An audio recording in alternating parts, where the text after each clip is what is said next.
தேனிலவை இழந்த அனுரா, மூச்சு பேச்சு இல்லை. யுஎன்பி, எஸ்ஜேபி தரப்பினருக்கு வாய்ப்பூட்டு. வீட்டை விட்டு மஹிந்தவை முடிந்தால் விரட்டுங்கள் பார்ப்போம், தோற்றுப் போனார் அனுரா. திசைகாட்டி அரசாங்கம் ஆட்சிக்கு வந்து 3 மாதங்கள் ஆகின்றன. இப்போது அரசியல் களம் சூடுபிடித்துள்ளது. ஒருபுறம் அரசாங்கத்தின் மீதான விமர்சனங்கள் எழத் தொடங்கியுள்ளன. ஒரு அரசாங்கம் அமைக்கப்படும் போது அந்த அரசாங்கத்தால் நாட்டை கட்டி எழுப்ப முடியுமா இல்லையா என்பதை அந்த அரசாங்கத்தின் ஆரம்ப காலத்தில்தான் மக்களால் புரிந்து கொள்ள முடியும். அந்த காலகட்டம் ஒரு அரசாங்கத்தின் தேனிலவு காலம் என்று அழைக்கப்படுகிறது. அந்த தேனிலவு காலம் குறைந்தது 3 மாதங்கள் நீடிக்கும். அந்த காலத்தில் எதிர்க்கட்சிகள் கூட அரசாங்கத்துடன் மோதப் போவதில்லை. அதேபோல் அரசாங்கமும் மக்களை காயப்படுத்தும் அல்லது ஏமாற்றும் எதையும் செய்ய போவதில்லை. ஆனால் அரிசி பிரச்சினைகள், தேங்காய் பிரச்சினை மற்றும் பொருளாதார பிரச்சினைகளில் மூழ்கியிருக்கும் தற்போதைய அரசாங்கத்திற்கு அத்தகைய தேனிலவை அனுபவிக்க நேரம் இல்லை.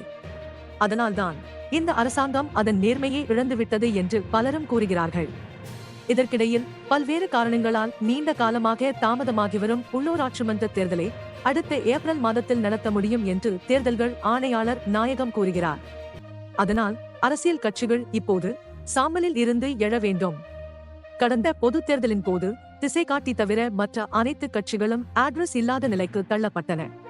தற்போது அவை கொஞ்சம் கொஞ்சமாக தலை தூக்க தொடங்கிவிட்டதாக பேச்சு இருக்கிறது.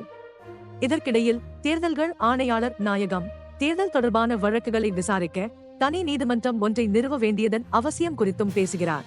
இதற்கிடையில் உள்ளூராட்சி மன்ற தேர்தலில் திசைகாட்டிக்காக ஜனாதிபதி அனுரா பிரச்சாரம் செய்ய மாட்டார் என்ற பேச்சு உள்ளது. சிலர் அதை கேட்டு ஆச்சரியப்படுகிறார்கள். நடந்து முடிந்த 2 தேர்தல்களில் வெற்றி பெற்றதில் அனுரா என்ற காரணி மிகப்பெரிய தாக்கத்தை ஏற்படுத்தியிருந்தது. இப்போது அனுராதான் இந்நாட்டின் ஜனாதிபதி. திசைகாட்டி என்பது அரசாங்கம். அனுரா அனைவருக்கும் தலைவர் என்பதால் இந்த சிறிய தேர்தலில் அவர் களத்துக்கு வருவது எத்திக்கல் இல்லை என்று பலர் கூறுகிறார்கள். எனவே திசைகாட்டி தேர்தல் பிரச்சாரத்தின் போது ஜனாதிபதி அனுரா அமைதியாக இருப்பார் என்பது செய்தி. தேர்தல் அறிவிக்கப்பட்ட பிறகு தேர்தல் பிரச்சாரத்தில் ஈடுபடுவது நெறிமுறையற்றது என்பதால் ஜனாதிபதி அனுரகுமார முன்னதாகவே பல கூட்டங்களில் உரையாற்றவும், அரசாங்கம் குறித்து மக்களிடையே ஏதேனும் சிறிய அதிருப்தி இருந்தால் அதை தணிக்கவும் நடவடிக்கை எடுக்க திட்டமிட்டுள்ளார். அதன்படி ஜனாதிபதியின் சீன பயணத்தை தொடர்ந்து இதுபோன்ற 2 பொது கூட்டங்களை நடத்த ஏற்பாடுகள் செய்யப்பட்டுள்ளன. அந்த கூட்டங்களில் ஜனாதிபதி பல சர்ச்சைக்குரிய உரைகளையும் நிகழ்த்தினார். அந்த கதைகளால் அரசியல் நிலப்பரப்பு அதிர்ந்தது. எனவே இந்த பொது கூட்டங்கள் அரசாங்கத்திற்கு ஒரு புதிய மன உறுதியை அளித்துள்ளன என்பதே உள்கதை. எனவே பொது கூட்டங்களை நாடு முழுவதும் நடத்த திட்டமிடப்பட்டுள்ளது. இதற்கிடையில் பல அமைச்சர்கள் தங்கள் கருத்துக்களை பகிரங்கமாக வெளிப்படுத்துவதற்கு முன்பு கவனமாக சிந்தித்து உரையாற்றுமாறு ஜனாதிபதி அனுரா அறிவுறுத்தியுள்ளார். பாதுகாப்பு பிரதியமைச்சர் சமீபத்தில் வெளியிட்ட அறிக்கையை தொடர்ந்து இந்த அறிவுரை வழங்கப்பட்டதாக தெரிவிக்கப்படுகிறது. அது மட்டுமல்லாமல் ஊடகங்களில் அடிக்கடி தங்கள் கருத்துக்களை வெளிப்படுத்தும் பல அமைச்சர்கள் மற்றும் பிரதியமைச்சர்களுக்கும் இந்த அறிவுறுத்தல்கள் வழங்கப்பட்டன. யுஎன்பி, எஸ்ஜேபி தரப்பினருக்கு வாய்ப்பூட்டு. ஐக்கிய தேசிய கட்சி மற்றும் ஐக்கிய மக்கள் சக்தி ஆகிய 2 கட்சிகளும் ஒன்றிணைவதற்கான பேச்சுவார்த்தைகள், இணைப்புக்கான விவாதங்கள் ஒரு முக்கியமான கட்டத்தை எட்டியுள்ளதாக கூறுகிறார்கள். நேற்று முன்தினம் கலந்துரையாடலும் மிகவும் சுமூகமாக நடந்தது. இருப்பினும் இவ்விரு தரப்பினரும் ஒன்றிணைவதை விரும்பாதவர்கள் குறித்தும் அவ்வப்போது பேச்சு எழுந்துள்ளது. முடியாதவர்கள் திணறிக் கொண்டிருக்கட்டும், குப்பை கூடைக்குள் தான் அவர்கள் விழுவார்கள் என்று ஐமச உறுப்பினர் ஒருவர் கூறியுள்ளார். அது சரி, நாங்கள் இப்போது ஒரு முக்கியமான கட்டத்துக்கு வந்திருக்கிறோம். எப்படியாவது இந்த விடயத்தை வெற்றி கொள்வோம் என்று ஐதேக தரப்பினர் தெரிவித்துள்ளனர். எவ்வாறாயினும் 2 கட்சிகளும் ஒன்றிணைந்து எதிர்வரும் தேர்தல்களின் போது பயன்படுத்த போகும் கட்சி சின்னம் தொடர்பில் விரிவாக கலந்துரையாடியுள்ளனர்.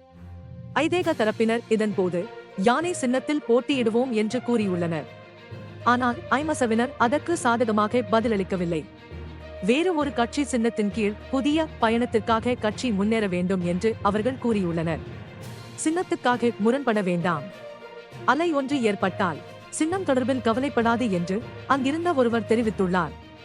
ஆம், மக்கள் திசைகாட்டியை எப்படி தேடினார்கள் என்று நினைத்து பாருங்கள். கொழும்பு மாநகர சபையில் யுஎன்பி பட்டியல் நிராகரிக்கப்பட்ட போது நாங்கள் ஸ்பான்சர் செய்த கண்ணாடி சின்னம் வென்றதை மறந்துவிட்டீர்களா என்று ஐதேக ஒருவர் கூறினார்.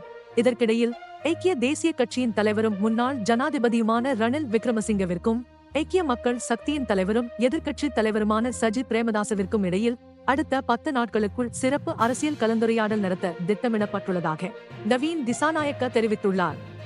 கூட்டணியின் பெயர், சின்னம் மற்றும் வேட்பாளர் பட்டியல்களை தயாரிப்பது உள்ளிட்ட பல அரசியல் பிரச்சனைகள் குறித்து அதன் போது கவனம் செலுத்தப்படும். எப்படியோ பேச்சுவார்த்தைகள் எந்த உடன்பாடும் இல்லாமல் முடிந்த இரு தரப்பினரும் விரைவில் ஒப்புக்கொள்ளக்கூடிய ஒரு அடையாளத்தை முடிவு செய்வோம். இருப்பினும் அடுத்த வாரம் மிக முக்கியமானது. ஏனென்றால் அடுத்த வாரம் ரணில் சஜித் சந்திப்பு நடைபெறும். ஆனால் அதற்கு முன் அந்த விஷயங்களை முடிவு செய்து ஒரு முடிவுக்கு வர வேண்டும் என்று இரு தரப்பினரும் கூறியுள்ளனர். எஸ்ஜேபி மற்றும் யுஎன்பி ஒன்று சேர வேண்டும் என்று கிராம மட்டத்தில் கூறினாலும் தொலைபேசி சின்னத்தில் சஜித் பிரேமதாச தலைமையில்தான் இரு கட்சிகளும் ஒன்றிணை வேண்டும் என்று ஒரு அரசியல் குண்டை வீசியுள்ளார் எஸ்ஜேபி பாராளுமன்ற உறுப்பினர் ரோஹண பண்டார. ஐக்கிய தேசிய கட்சியிலும் சிலர் இதுபோன்ற பெரிய கதைகளை கூறியுள்ளனர். ஆனால் தேவையில்லாமல் பேச வேண்டாம் என்று சஜித் மற்றும் ரணில் இருவரும் தங்கள் தரப்பிடம் கூறியுள்ளனர். வீட்டை விட்டு மஹிந்தவை முடிந்தால் விரட்டுங்கள் பார்ப்போம், தோற்று போனார் அனுர. முன்னாள் ஜனாதிபதி மஹிந்த ராஜபக்ஷ தற்போது வசிக்கும் விஜயராமவில் உள்ள உத்தியோகபூர்வ இல்லத்தில் 7 நாள் பிரித் ஓதும் நிகழ்வை நடத்தப் போவதாக தெரிவித்திருந்தோம். இதோ இந்த கதையை உறுதிப்படுத்தும் ஒரு பதிவு மஹிந்தவின் முகநூல் பக்கத்தில் உள்ளது. அதன்படி பிரித் ஓதுவதால் ஏற்படும் நன்மைகள் குறித்து ஒரு விவாதம் நடைபெற்றது. தேரர்கள் பலர் கலந்து கொண்டிருந்தனர். மஹிந்த ராஜபக்ஷவின் விஜயராமவில் உள்ள உத்தியோகபூர்வ இல்லம் பற்றிய சமீபத்திய விவாதங்களுடன் இந்த பணி தொடங்கியிருக்கிறது. மஹிந்தா எப்போதும் மதம் மற்றும் இனத்தின் போர்வையில் முட்டாள்தனமான செயல்களை செய்பவர். அவர் இது மாதிரி விஷயங்களை செய்யவில்லை என்றால்தான் ஆச்சரியமா இருக்கும் என்று ஒரு பத்திரிகையாளர் கூறினார். இதற்கிடையில் மஹிந்த அந்த வீட்டை விட்டு வெளியேறப் போவதில்லையாம். முடிந்தால் விரட்டச் சொல்லியும் கூறியுள்ளார். பார்ப்போம் எப்படி விரட்டப் போகிறார்கள் என்று. அதுவரை காத்திருப்போம் என்று அவருக்கு நெருக்கமானவர்கள் கூறியுள்ளார்களாம். இந்த விவகாரத்தை விசாரிக்க நியமிக்கப்பட்ட குழு முன்னாள் ஜனாதிபதிகள் மற்றும் பாராளுமன்ற உறுப்பினர்களின் சிறப்புரிமைகளை நீக்குவது சாத்தியமில்லை என்று கூறியுள்ளது. முன்னாள் ஜனாதிபதிகளின் சலுகைகள் மற்றும் நிவாரணங்களை குறைக்கும் அரசாங்கத்தின் திட்டத்திற்கு அரசியலமைப்பு ரீதியாக ஒரு தடை இருப்பதாக இந்த விடயத்தை விசாரிக்க நியமிக்கப்பட்ட குழுவின் அவதானிப்புகளை மேற்கோள் காட்டி செய்தி வெளியிடப்பட்டுள்ளது. அரசியலமைப்பின் பிரிவு 36(2) இவ்வாறு கூறுகிறது: ஜனாதிபதி பதவியேற்றவுடன் பாராளுமன்றத்தால் தீர்மானிக்கப்படும் சம்பளம் மற்றும் கொடுப்பனவுகளுக்கு உரிமையுடையவராகிறார். அதன் பிறகு ஓய்வூதியம் பெறுவார் என்று அரசியலமைப்பு கூறுகிறது. எனவே சலுகைகள் குறைக்கப்பட்டதற்கு அரசியலமைப்பு குறுக்கிட்டுள்ளது.